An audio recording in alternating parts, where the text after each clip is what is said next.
책 읽어주는 게 좋다니까 읽어주긴 해요. 근데 언제까지 읽어줘야 돼요?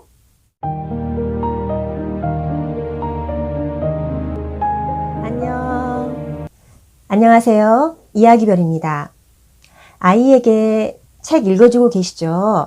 예전에 부모님들은 이제 책을 읽어줄 때 아이가 글자를 깨치지 못했기 때문에 읽어주는 경우가 많았어요.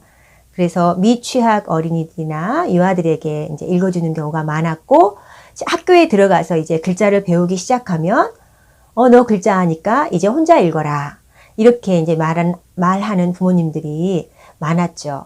그런데 요즘에는 이제 책 읽어주기의 어떤 긍정적인 영향과 책 읽어주기의 효과가 이제 널리 알려지면서 아이가 글자를 깨쳤든 깨치지 못했든 책을 읽어주고 계시는 부모님들이 이제 많이 늘어난 것 같아요. 굉장히 기쁘고 반가운 일이라고 생각을 합니다. 그런데 아직도 현장에 나가보면 이런 질문들을 많이 하세요.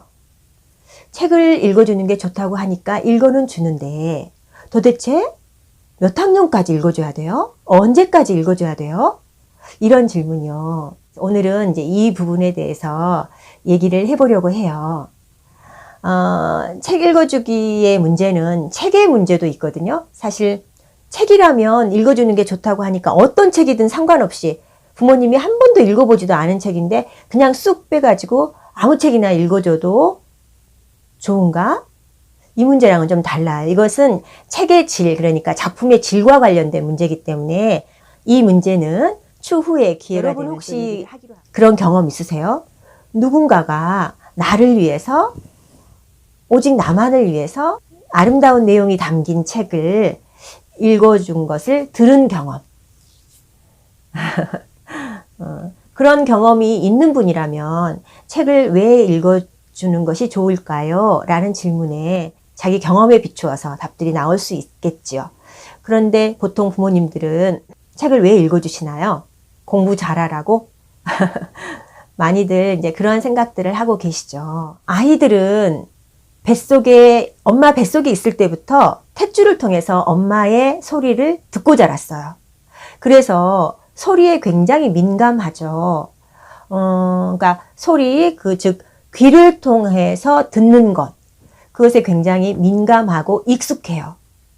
그런데 글자라는 것을 한번 생각을 해볼게요. 글자는 만 6, 7세 정도에 이제 배우기 시작하죠. 물론 그 이전에 글자를 배우는 친구들도 있고 그 이후에 글자를 깨치는 친구들도 물론 있지만 이제 일반적으로 봤을 때 글자 깨치기가 적당한 나이가 만 6, 7세라고 본다면 그때에 비로소 글자를 한 글자 한 글자 익히는 거예요.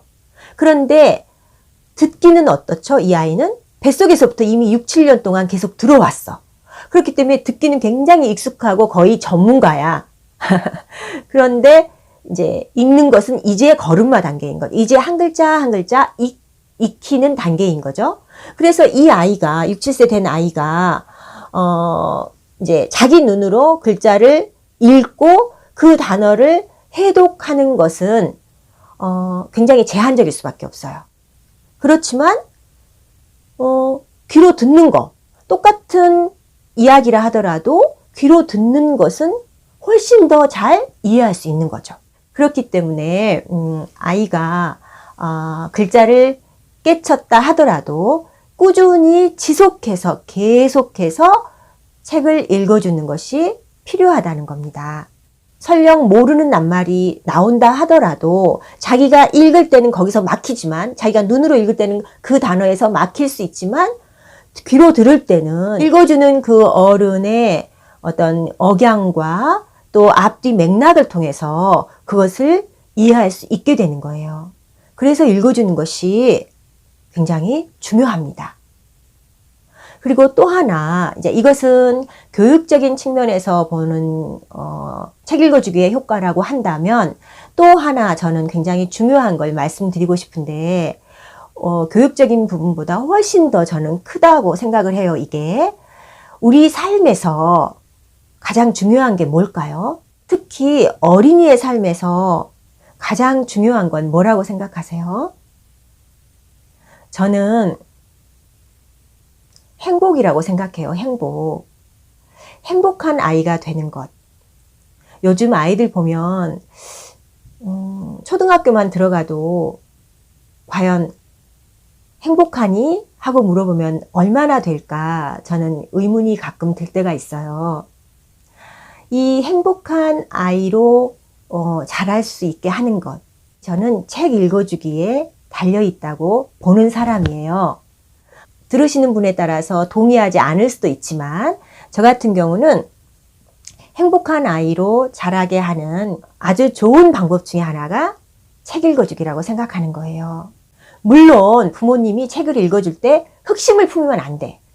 이 책을 읽어서 아이가 원하지도 않는데 이 책을 읽으면 우리 아이가 똑똑해지겠지. 이 책을 읽으면 우리 아이가 다른 아이들보다 더 퀴즈를 잘 풀겠지.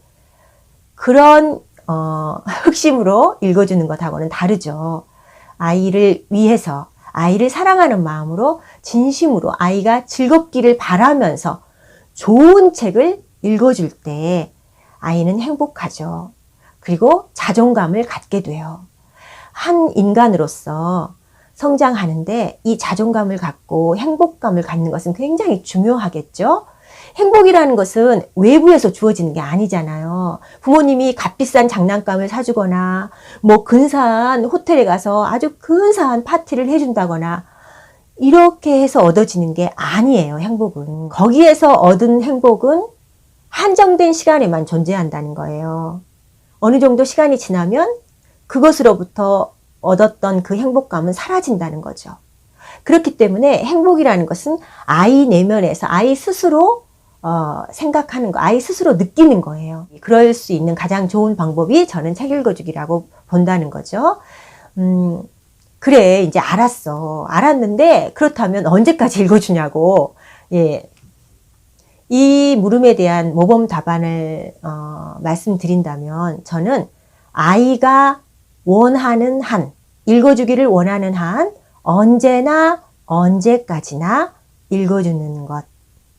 이게 답이라고 생각합니다. 아무리 그래도 어느 정도 학년이 올라가고 나이가 되면 혼자 읽어야 되는 거 아니에요? 혼자 읽기도 필요하잖아요. 네, 맞습니다. 혼자 읽기 당연히 필요하고 혼자 읽을 수도 있어야겠죠. 그러나 아이마다 성향이 다르고 개별적인 특성들이 있잖아요. 이 아이는 아직 준비가 안 되는데 야, 4학년이니까 너는 이제 혼자 읽어야 돼. 4학년 때부터는 혼자 읽기가 시작되는 시기야. 모든 아이들에게 그것을 적용한다면 안 된다는 거죠. 아직 혼자 읽기 준비가 되지 않은 아이인데 무리하게 요구했다가 오히려 책과 멀어지게 되는 계기가 될 수가 있어요. 책이 즐겁다면 아이는 시키지 않아도 읽어요. 그런데 준비되지 않은 아이에게 너는 이제 혼자 읽기 시기니까 읽어야 돼. 이랬을 경우에 이 아이는 평생 동안 책과 가까워지기가 어렵게 돼버려요. 그렇기 때문에 아이가 원하는 한 언제나 언제까지나 읽어주는 것이 좋다. 이것이 이제 모범 답안이에요. 그렇지만 우리 부모님들은 그래도 궁금해. 그쵸? 여러분 놀라지 마세요.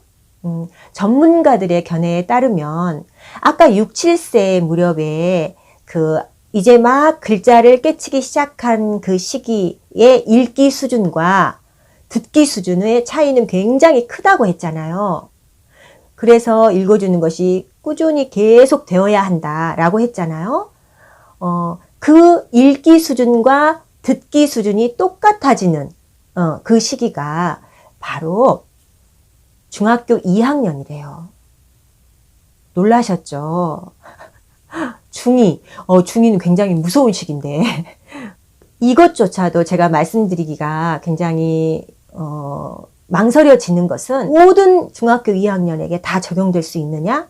앞에서도 말씀드렸지만 그렇지 않다는 거죠. 아이들마다 다 다르니까. 저의 아이 같은 경우는 물론 제 혼자 읽기가 안 돼서 그랬던 건 아닌데 고등학교 때 기숙사 생활을 했거든요.